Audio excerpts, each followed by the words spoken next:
Today I was talking about what separates the average from the elite with my team. How doing the simple things results in extraordinary elite performances. On Sundays, we watch a lot of football in my house, and well, actually, all weekend for that matter. One of my favorite like TV correspondents is Nick Saban. And it's not that I necessarily was this Alabama fan when he was still coaching, but now that he's retired, I am a huge fan of him.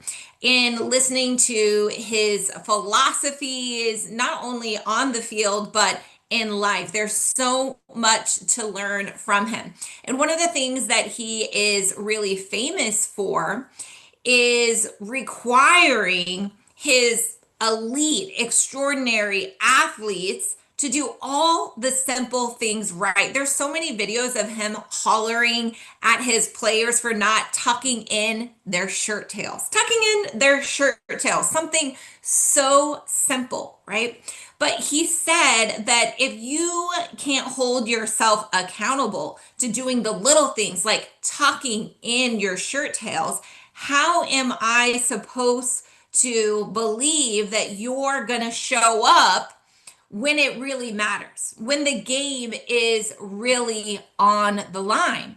So he's very famous for running a structured, disciplined program and really caring about, giving a crap about doing the little things correctly. And he, is a big proponent on how that equates to doing the big things consistently at a high level. I was also talking to my team. We have a gal on our team that dates a pilot, a hunky pilot.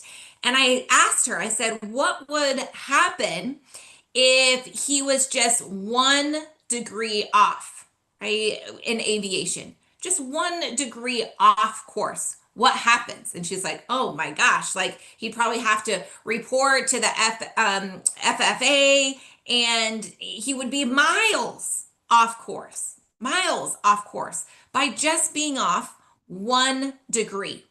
It matters. It matters. So when you're talking to your team about the little things, really drive that home. Because when we start to let the little things slip through the cracks, that's when you are going to find there's mistakes that happen. The experience results begin to dwindle, and it gets away from you, right? So over time, those tiny shifts that puts you off course results in, no shows from patients who weren't confirmed. A follow-up call that never got made, so you don't convert. Maybe a front desk conversation that lacked energy or engagement or eye contact or confidence.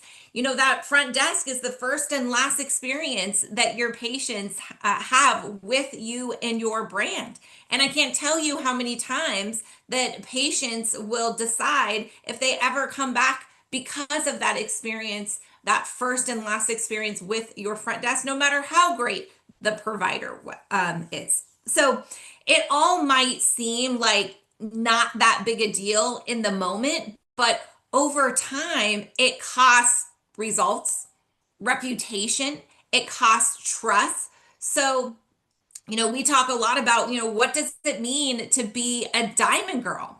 And I start my day talking about this, right? It means that for us virtually, right? It means that we show up on camera like a pro with confidence, polished, fully present, prepared with an agenda, prepared to add value, not just showing up like, oh, what do you want to talk about today? Right? No difference than when your providers go into the consultation room, right?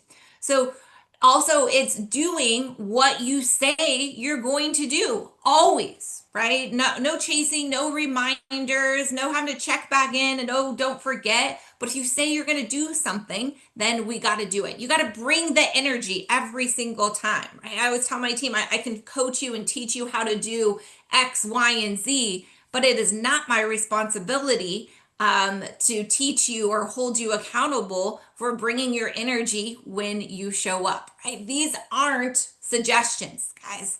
These are standards that we have to have with our team. You know, if I was in a brick and mortar med spa, one of the things that I would require of my team, right, is some kind of dress code and professional appearance, not just rolling, coming in, rolling like they just got out of bed, right? We are in the medical aesthetic beauty industry. We got to look the part, right? We got to take care of our skin. We got to be presentable. Your patients are buying not only your services, but you as well. So you got to keep that in mind and have those standards and not apologize for it. We often find practice owners talking to us. It's like, well, I told my team once. Well, I had it in um, our our handbook, right? But they don't really listen to it. And that's because we've allowed the little things to slip through the cracks repeatedly over time. And so now all of a sudden it's not that big a deal. They're not taking you that seriously, right? So hold your team to accountable to those high standards every single day, every single time. Don't let those little things slip through the cracks. Otherwise, it's going to impact results, your reputation, and the trust that you have with your patients, right? Again, these aren't suggestions, right? These are standards that we have to live by because we do not rise to the level of our goals, but we are really rising to the level of the discipline that we have of the standards that we set for ourselves and for others as well. So, guys, let's tighten up that 1 degree, right? So that we don't get off track. We got to master the basics. We got to do those simple things. We got to do them extraordinary well every single time. We got to hold ourselves and our team accountable to that because we're not here to just fly in circles, right? Or to get off course. We're here to land the plane, to land the big dreams, achieve those big results that you are after, right? Not just showing up, but really being intentional, being ready, being sharp, and being aligned.